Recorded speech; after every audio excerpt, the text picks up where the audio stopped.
Hello guys, andito tayo ngayon sa Imus, Cavite, Barangay Malagasang 2E, Imus, Cavite. At ang nakikita nyo po ngayon ay ang Hamilton Executive Residences.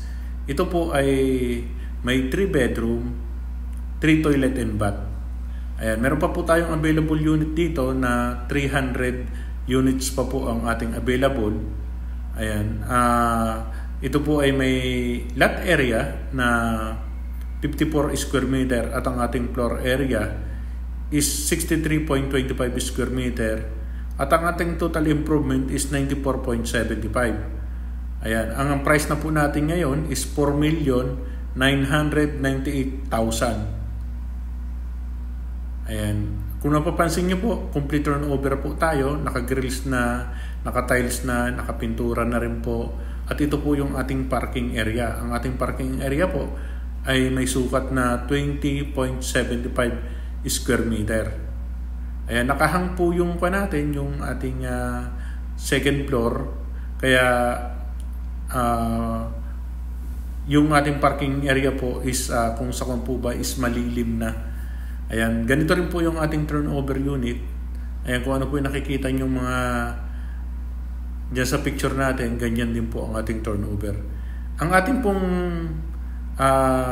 Hamilton Residences is napakalapit po sa NCX, Cavitex, ayan, Laguna, Cavite Laguna Express. Sa SLEX din po, napakalapit din po nito. Halos nasa 60% na po ang ating sold out dito. Kaya kung ano pang hinihintay nyo po, meron po tayong promo ngayon na top load washing machine at isa pong aircon. Just in case po na nag-reservation po kayo, ay ibibigay namin po yan sa inyo. Ayan. Ang atin naman pong down payment ay napaka-flexible naman po. Pwede po nating bayaran po ito. Depende po sa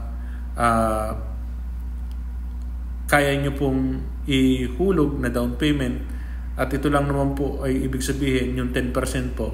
Pwede nyo pong bayaran ng 12 months, 18 months at 24 months. Ayan. Kung napapansin nyo po, ito po yung ating, lahat po ng ating mga rooms is may lagay na po ng aircon. Naka-vinyl tiles po ang ating itaas. Ito po yung ating master bedroom na may sarili pong toilet and bath. Kung kayo po ay interested dito sa Hamilton Executive Residence, i-PM nyo lang po ako para matripping ko po kayo. At tayo po ay complete amenities. Ang ating pong clubhouse ay naka-aircon na po yan. Then basketball court. Ayan, may swimming pool din po tayo dito. Ayan, PM nyo lang po ako sa mga gusto pong mag-invest para mapakita ko po sa inyo yung lugar at matripping ko po kayo. Okay po, maraming salamat po at mag-ingat po tayo lagi.